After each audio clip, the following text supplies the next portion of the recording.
6 months after the victory at Rigel, the galaxy had become a completely different place. Captain Frank Miller commanded a mixed fleet of human and alien vessels as they approached the Omega Centauri system, the heart of Void Hunter territory, and the location of their primary consciousness matrix. The ships moved in formation patterns that would have been impossible before human tactical doctrine spread. Throughout the allied species, the Zephyrians had learned to fight with aggressive determination that their ancestors would not have recognized. The Helix Consortium now used ramming attacks and suicide runs as standard tactical options. Even the peaceful Stellar Collective had developed weapon systems designed for maximum destruction rather than minimal casualties. Humanity had not only taught the galaxy how to fight back, but had fundamentally changed how civilized species approached the concept of warfare. General Patricia. Adam stood on the bridge of the command ship Terra Victorious, watching as the largest interstellar military operation in galactic history prepared for its final assault. More than 2,000 vessels from dozens of different species had gathered for this moment, united by human leadership and driven by the determination that Earth's children had brought to the stars. The Void Hunter homeworld hung before them like a mechanical nightmare, its surface covered with processing facilities and manufacturing centers that had consumed the resources of 100 conquered civilizations. The planet itself had been transformed into a single massive machine, dedicated to the production of more Void Hunters and the expansion of their mechanical empire across the galaxy. Admiral Nancy King led the first wave of attackers, her battle group consisting entirely of human vessels equipped with the most advanced weapons that Earth's engineers could devise. She knew that her ships would face the concentrated firepower of the enemy's most sophisticated defenses, but she also knew that someone had to break through the outer barriers to allow the main assault force to reach its objectives.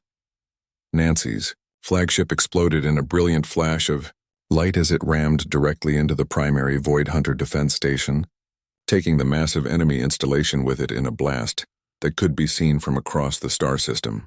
Her sacrifice created the breach that Major Pete Collins needed to lead his ground assault forces through the enemy defensive perimeter and onto the planet's mechanized surface. Pete's Marines landed on a world where the very ground beneath their feet was composed of interlocking machinery and processing systems. The atmosphere was toxic to most forms of life, and the surface temperature fluctuated between extremes that would have killed any other species within minutes. But human forces had been prepared for these conditions, equipped with armor and life support systems that allowed them to fight in environments that the Void Hunters considered perfectly safe from organic intrusion.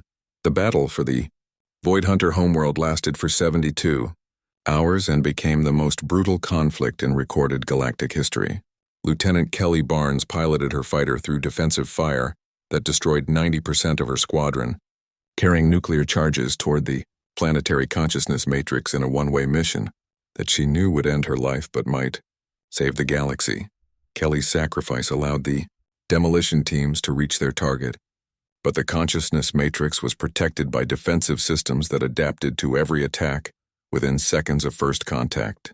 The Void Hunters had learned from their previous encounters with human forces and had developed countermeasures specifically designed to defeat the aggressive tactics that had proven so effective in earlier battles. Colonel Danny Brown found himself leading the final assault on the consciousness matrix itself, fighting through corridors filled with mechanical defenders that seemed to anticipate every human tactical innovation. The enemy had finally learned to process human irrationality and had developed response patterns that countered even the most desperate suicide attacks. The breakthrough came when Dr. Helen Garcia made a critical discovery about the nature of the Void Hunter collective consciousness. The mechanical beings had adapted to human tactical thinking by incorporating elements of irrationality into their own decision-making processes. But this adaptation had created fundamental conflicts within their core programming. Helen realized that the Void Hunters were no longer purely mechanical beings but had become something between machine and organic consciousness, incorporating human behavioral patterns that violated their original logical frameworks. This hybrid consciousness was inherently unstable and could be overloaded by presenting it with paradoxes that it could not resolve. The final assault became a battle not just for military objectives but for the very nature of consciousness itself. Human forces deliberately created tactical situations that forced the Void Hunter Collective to make choices between logical efficiency and the irrational aggression they had learned from their human enemies. Captain Roger Davis led the team that finally reached the core of the consciousness matrix, fighting through defenses that seemed to shift between mechanical precision and organic desperation. The Void Hunters had become something they had never intended to be, and that transformation had made them vulnerable in ways they could not understand.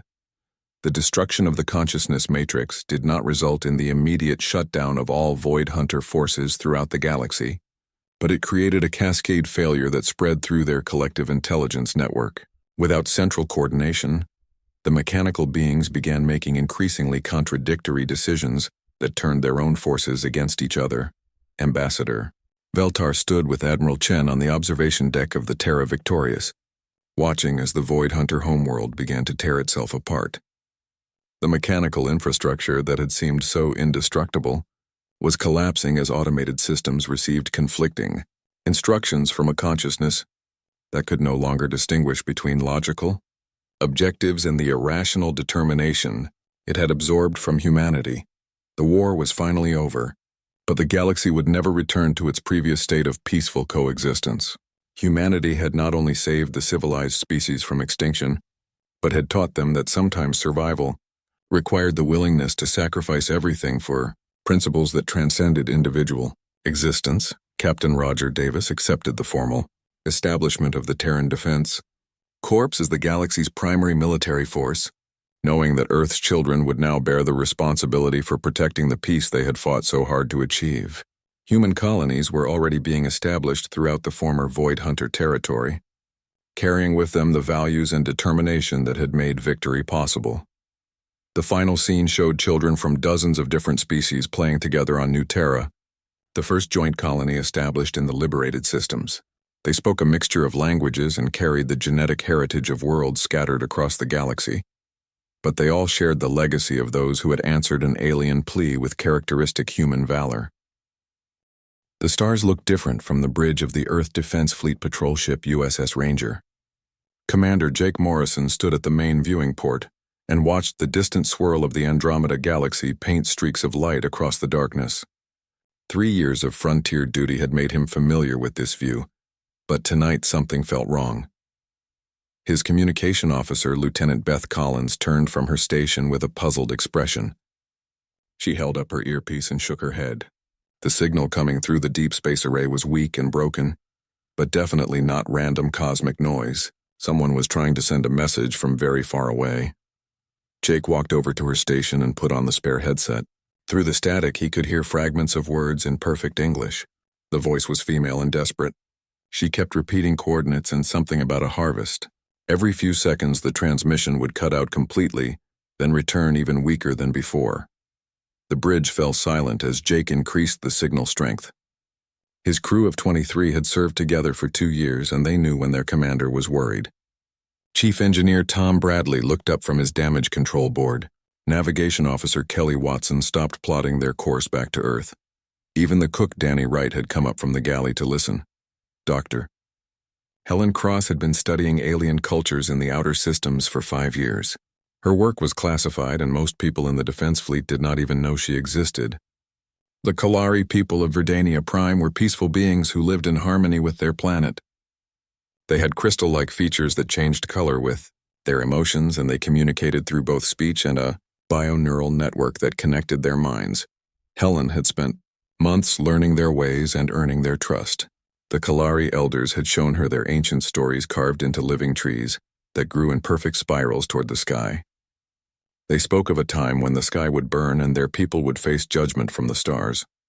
Helen had thought these were just myths until 3 days ago. The Zephyrian Empire controlled most of the Outer Rim territories through fear and superior technology. Their ships were massive wedge-shaped vessels that could destroy entire planets. For 3,000 years they had maintained power through a ritual they called the Grand Harvest. Every 50 years they would choose one peaceful species and destroy most of their population as a demonstration to other worlds. High Admiral Vextar commanded the Zephyrian Harvest fleet from his flagship, the Eternal Dominion. The ship was 12 kilometers long and carried enough firepower to crack a planet's crust. His bridge crew moved with practiced efficiency as they prepared the ritual weapons. None of them questioned the necessity of what they were about to do. This was their sacred duty. The Kalari had no military technology and no concept of war. Their society was built around cooperation and shared knowledge. When the massive Zephyrian fleet appeared in their sky, they gathered in their crystal gardens and sang the old songs. They believed that accepting their fate with dignity would somehow serve a greater purpose in the cosmic order. Helen Cross had managed to establish communication with the Kalari neural network through a biointerface device she had built from scavenged parts. When the elders told her about the approaching harvest, she immediately tried to contact Earth Command. The Zephyrians were jamming all standard communication frequencies, but her modified transmitter could punch through on an emergency channel. Commander. Morrison listened to the broken transmission for 20 minutes before he could piece together the full message. Dr. Cross was describing the imminent genocide of 12 billion innocent beings. The Zephyrian fleet had positioned itself in orbit around Verdania Prime and would begin the harvest at dawn. According to her calculations, that gave them less than 18 hours. The Galactic Treaty of Non-Interference was clear about situations like this. No species could intervene in the affairs of another without explicit invitation from a recognized government. The Kalari had no centralized government and lived in peaceful communities guided by collective wisdom. The Zephyrians had used this legal loophole for centuries to justify their harvests. Jake called his senior officers to the briefing room and played the transmission. The room was small and cramped with barely enough space for 6 people around the metal table. Charts of the local star systems covered the walls along with pictures of his crew's families back on Earth. The air recycler hummed quietly in the background. Lieutenant Collins was the first to speak. She had studied galactic law at the Academy and knew the regulations by heart. Interfering with the harvest would be considered an act of war against the Zephyrian Empire. Earth's military was strong, but they had never faced an enemy with 3,000 years of conquest experience. The political consequences could be devastating. Chief Bradley disagreed. He had grown up on Mars during the colony riots and seen what happened when good people did nothing. The Kalari were going to die either way, so following regulations would not save them. At least if Earth intervened, there was a chance some of them might survive. He slammed his fist on the table and said they had a duty to try. Kelly Watson ran the numbers on her portable computer. The USS Ranger was a patrol vessel designed for border security and anti-piracy operations. Their weapons consisted of 6 plasma cannons and a limited supply of quantum torpedoes. The Zephyrian harvest fleet included at least 40 ships, including 12 dreadnoughts. Even if they could reach Verdania Prime in time, they would be destroyed within minutes. The debate continued for an hour, but Jake had already made his decision. He opened the ship's communication system and addressed his entire crew. He explained the situation and gave them a choice. Anyone who wanted to follow regulations could transfer to an escape pod and wait for pickup. The rest would help him try to contact Earth Command and request immediate military intervention. Not a single crew member requested transfer. Danny Wright spoke for all of them when he said they had not joined the defense fleet to watch innocent people die. If Earth Command would not act, then they would find another way. The Kalari deserved to live, and someone had to stand up for them. Jake sent an emergency message to Admiral Robert Kane at Earth Command headquarters. He included Dr. Cross's transmission and his own recommendation for immediate military intervention. Then he ordered his ship to change course for the Verdania system at maximum speed. The USS Ranger was just one small patrol vessel, but it was better than nothing. The Kalari elders felt the approaching harvest through their neural network. They gathered their children in the deep caves beneath their crystal cities and began the final songs. Above them, the Zephyrian fleet waited like dark angels of death. In 18 hours, the sky would burn and their 3-million-year-old civilization would end. But Dr. Helen Cross was still transmitting, and somewhere in the darkness between the stars, a single Earth ship raced toward them. The Kalari did not know that help was coming. They did not know that humans existed, or that some species believed innocent life was worth fighting for. All they knew was that their time was ending, and they faced it with courage. High Admiral Vextar reviewed the final preparations from his command throne. The ritual weapons were charged and ready. His targeting computers had identified the major population centers, and the harvest would proceed according to ancient tradition. Tomorrow the galaxy would remember why the Zephyrian Empire was to be feared and obeyed. He did not know that everything was about to change. Captain Lisa Parker stood in the war room at Earth Command headquarters, watching Admiral Robert Kane pace back and forth behind the holographic display table. The message from Commander Morrison had arrived 2 hours ago, and the entire senior staff was debating their response. The room buzzed with tension as officers argued about protocol and consequences. The holographic display showed the Verdania system in perfect detail. 12 billion Kalari lived on the green and blue planet that orbited a yellow star, similar to Earth's sun. The Zephyrian fleet appeared as red dots surrounding the planet like hungry predators. Each dot represented a ship capable of destroying entire cities with a single shot. Admiral Kane was a veteran of the Centauri Wars and had commanded Earth's military for 15 years. He understood the political implications of what Morrison was requesting. The Zephyrian Empire controlled over 300 star systems and had maintained galactic peace through fear for 3 millennia.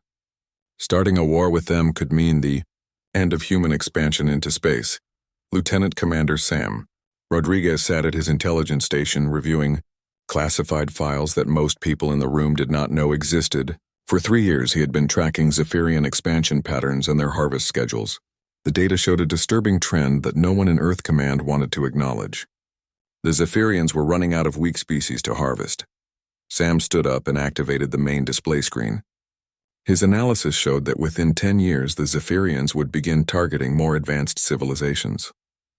Earth's outer colonies would be perfect candidates for the next series of harvests.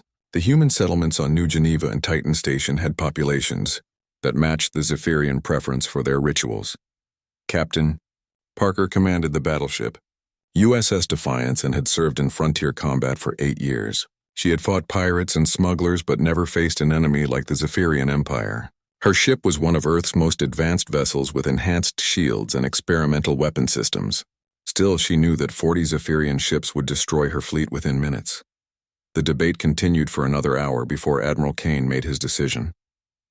The risk was too great and the chances of success were too small. Earth Command would not authorize military intervention in the Verdania system. Morrison would be ordered to return to his patrol route and maintain radio silence about what he had heard.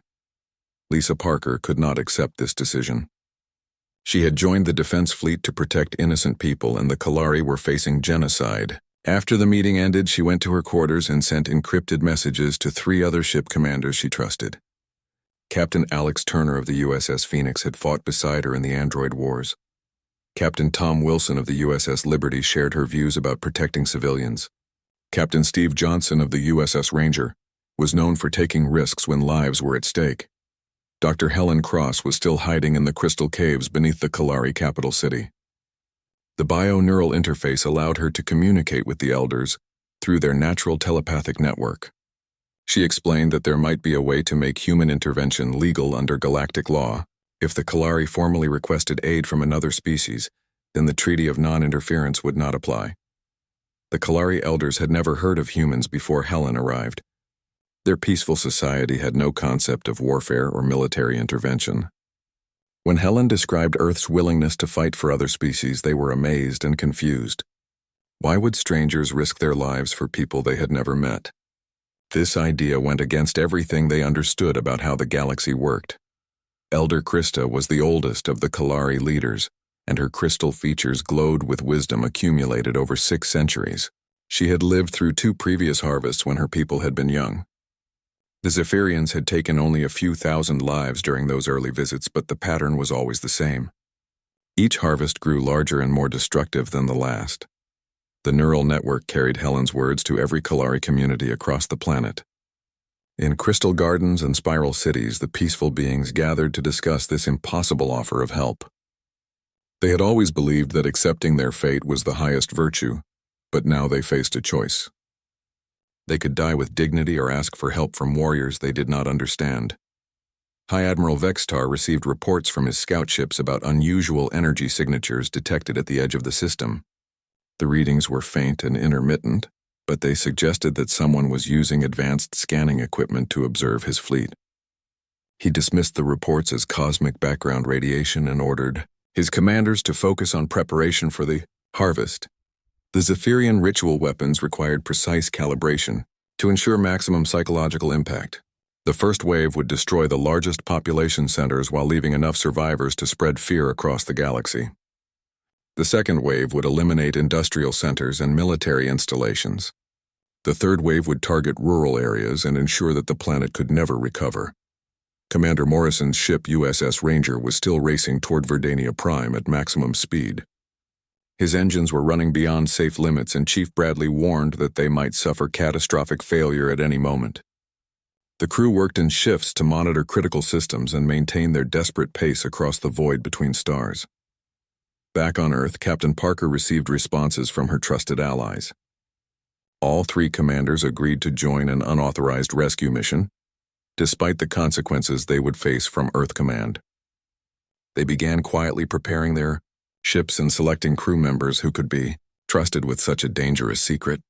Sam Rodriguez continued, analyzing intelligence data, and discovered something that changed everything. 3 months ago, Zephyrian scouts had visited the New Geneva system and conducted detailed surveys of human colonial installations. They had also visited Titan Station and the mining colonies around Jupiter. The Empire was already planning to include human settlements in future harvests. This information gave Sam the evidence he needed to convince Admiral Kane that intervention was necessary for Earth's survival. If they allowed the Kalari harvest to proceed, then humans would be next on the Zephyrian list.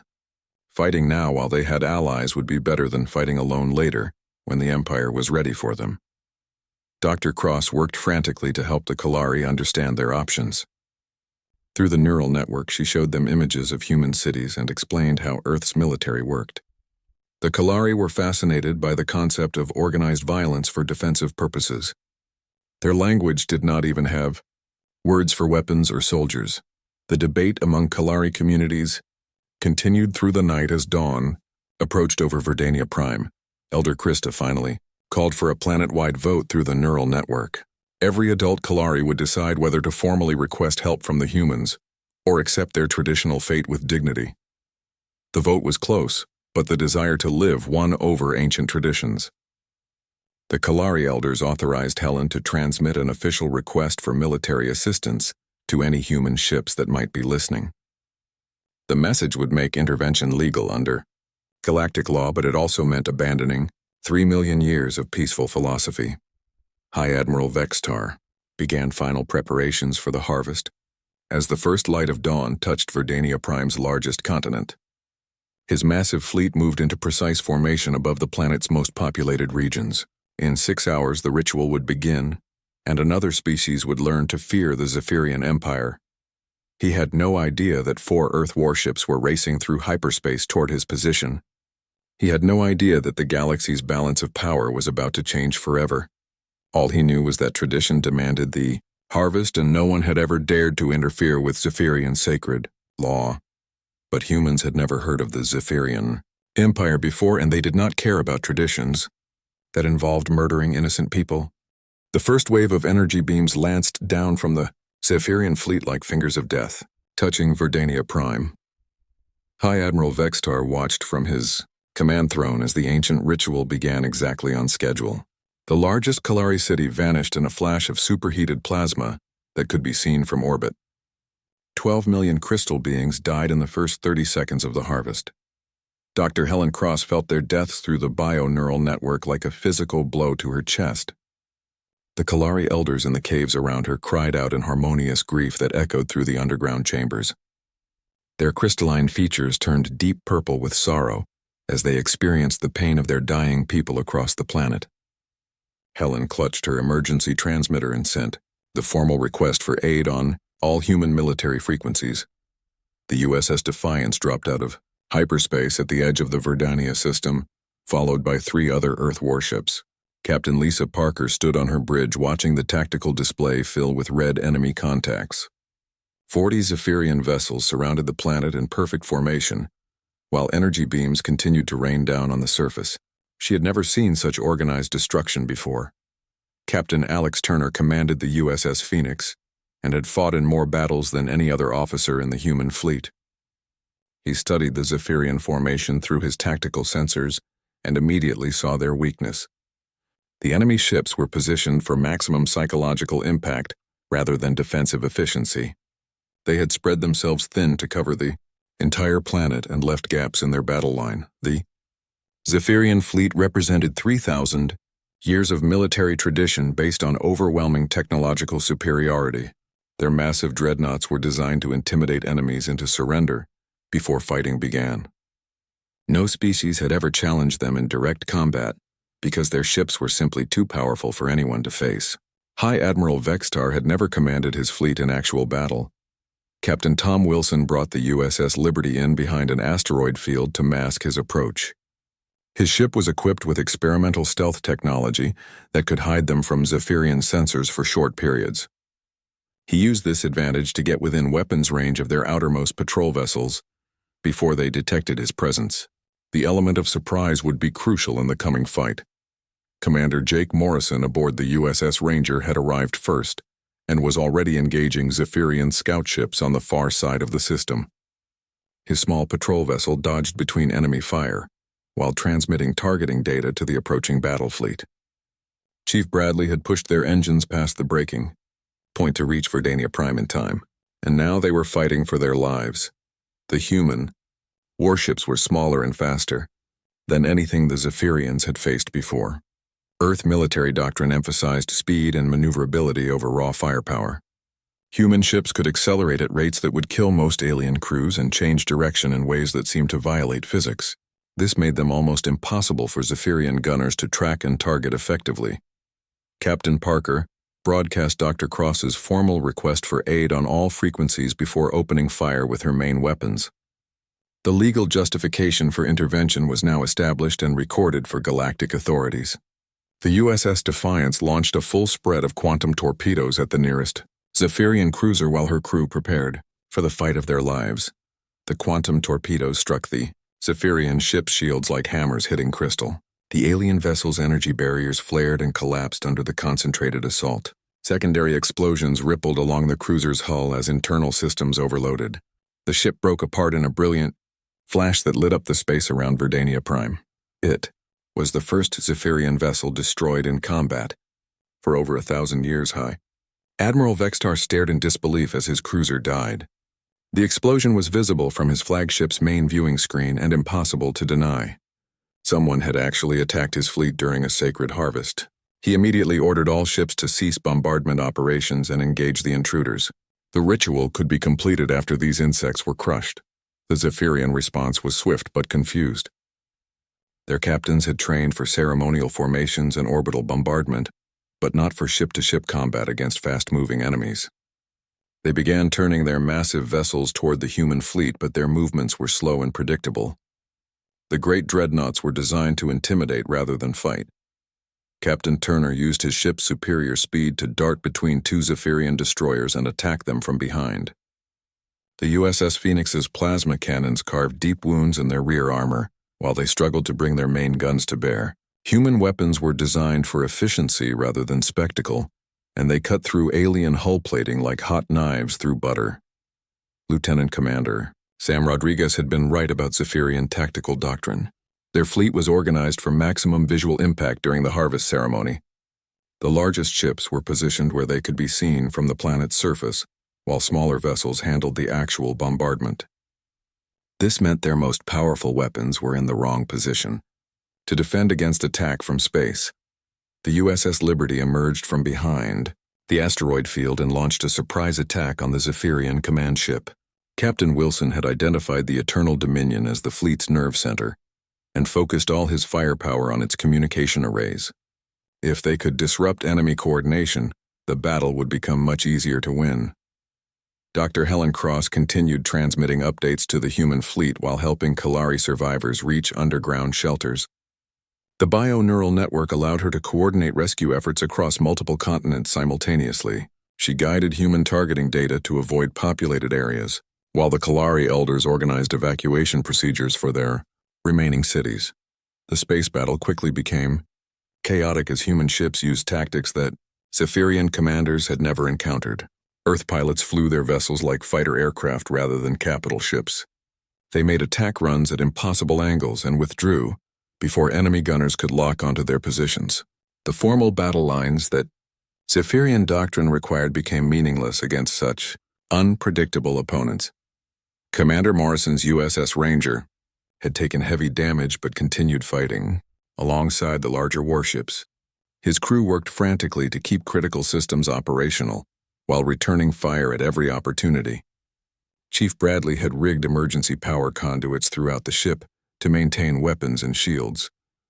They were outgunned, but not outfought. High Admiral Vextar realized that his fleet was facing something entirely outside their experience. These human ships moved like living creatures rather than mechanical constructs. Their captains seemed to anticipate Zephyrian moves before they were made. Worst of all, they fought with a fury that suggested personal investment in the battle's outcome rather than simple military duty. The tactical situation continued to deteriorate for the Zephyrian fleet as more human ships arrived in the system. Captain Steve Johnson brought the USS Ranger's sister ship USS Eagle along with 2 destroyer escorts. The human force was still badly outnumbered, but they were winning through superior tactics and desperate courage. On Verdania Prime, the surviving Kalari watched, their sky fill with explosions, and wondered if their impossible prayers for help had been answered. Elder Krista felt the approaching human minds through Dr. Cross's neural interface. They burned with righteous anger at the injustice they had witnessed. These strangers from across the galaxy had come to fight for people they had never met. The harvest had been interrupted for the first time in Zephyrian history, and High Admiral Vextar knew that everything had changed. Win or lose this battle would mark the end of their unchallenged dominance. Other species would hear about human intervention and begin to question Zephyrian authority. The Empire's foundation of fear was cracking, but the battle was far from over, and the Zephyrians still held overwhelming numerical superiority. As their shock wore off, they began to implement more effective tactical responses. The ancient ritual had become a modern war. The Zephyrian fleet began to adapt to human tactics after losing 6 ships in the first hour of combat. High Admiral Vextar ordered his commanders to abandon their ceremonial formations and concentrate their firepower on individual human vessels. The massive dreadnoughts moved into defensive positions while lighter cruisers attempted to surround and destroy the Earth warships one by one. Captain Lisa Parker realized that her small fleet could not win a prolonged battle against 40 enemy ships. The humans had achieved tactical surprise and inflicted heavy damage, but the Zephyrians were learning quickly. She needed to end the fight before their numerical advantage became overwhelming. The only way to do that was to strike directly at their command structure. Pilot Sarah Blake launched her fighter squadron from the USS Defiance's hangar bay and led them straight into the heart of the enemy formation. Human fighter craft were tiny compared to Zephyrian capital ships, but they carried experimental weapons designed for precision strikes. Her mission was to penetrate the Eternal Dominion's defenses and disable its command center from within. The Zephyrians had never faced fighter aircraft in space combat.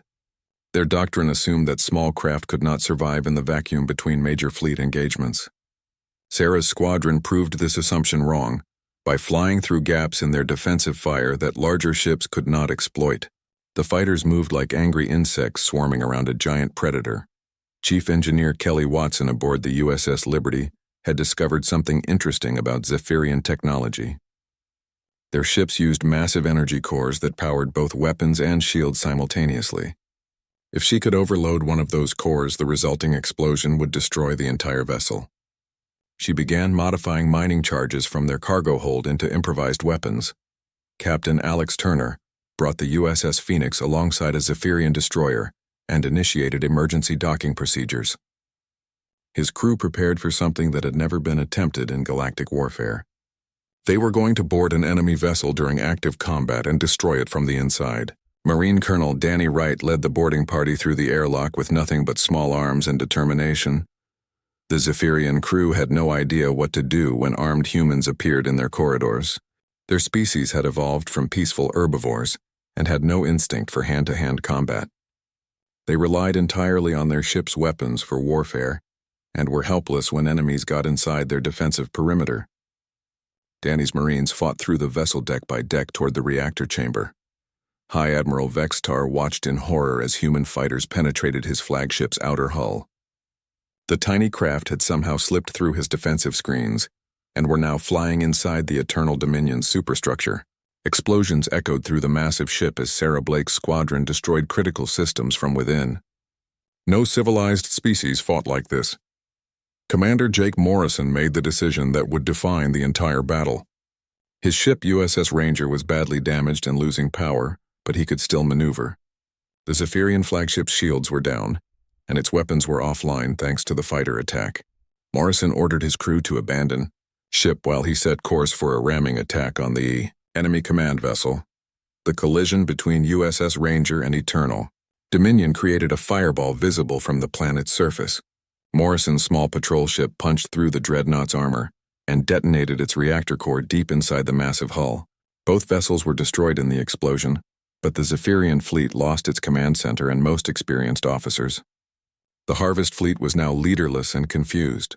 Dr. Helen Cross felt Morrison's sacrifice through the neural network that connected her to his dying thoughts. The human commander's final moments were filled with satisfaction that he had saved the Kalari people from genocide.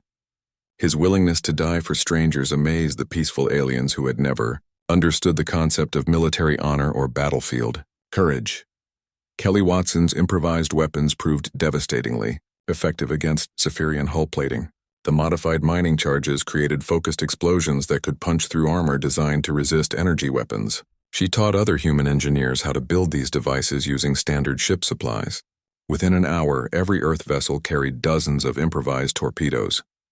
The boarding action aboard the Zephyrian destroyer succeeded beyond all expectations. Colonel Wright's Marines reached the reactor chamber and planted explosive charges while the alien crew fled in panic.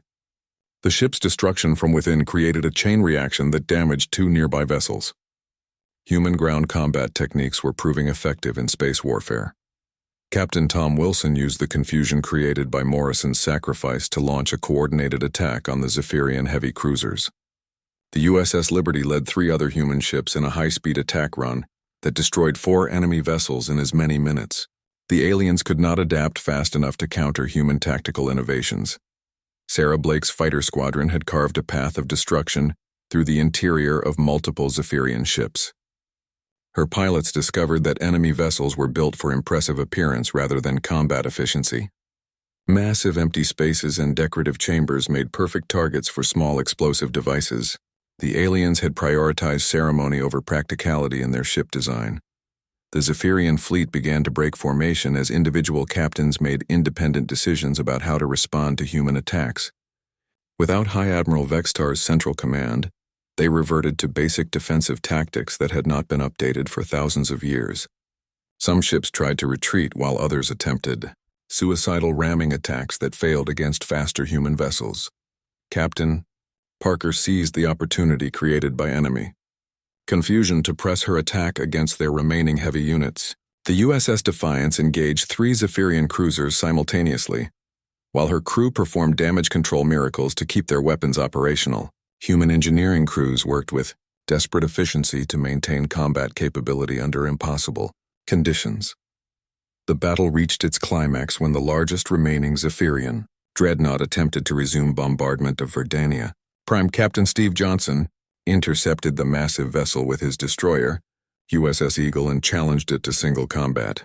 The alien ship was 10 times larger than his vessel, but Johnson had learned that size meant nothing against superior tactics and crew training. Dr. Cross coordinated with Kalari survivors to provide targeting information for the human fleet. The bio-neural network allowed her to identify which areas of the planet still contained large populations. She guided human attacks away from these regions while helping the aliens understand that their unexpected saviors were fighting to protect innocent life rather than conquer territory. The space battle raged for 6 hours before the surviving Zephyrian ships began to retreat toward the edge of the system. They had lost 23 vessels, including their flagship and most experienced commanders. The humans had demonstrated fighting techniques that made traditional galactic warfare obsolete. Speed and innovation had defeated overwhelming firepower.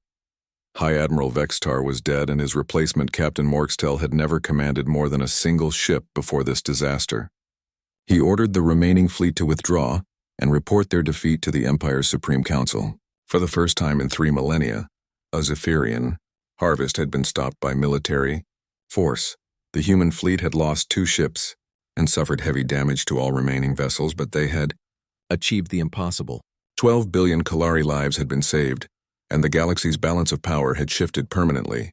Captain Parker looked at the tactical display showing retreating enemy contacts and realized that everything had changed. On Verdania Prime, the surviving Kalari emerged from their underground shelters to see human rescue ships descending through the atmosphere. Dr. Cross had arranged for medical teams and emergency supplies to help the wounded planet recover from its ordeal.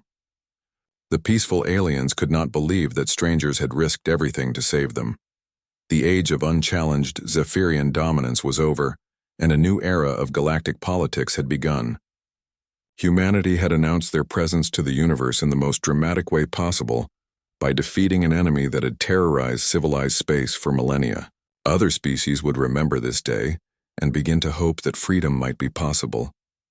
But the war was far from finished, and the Zephyrian Empire would not forget this humiliation.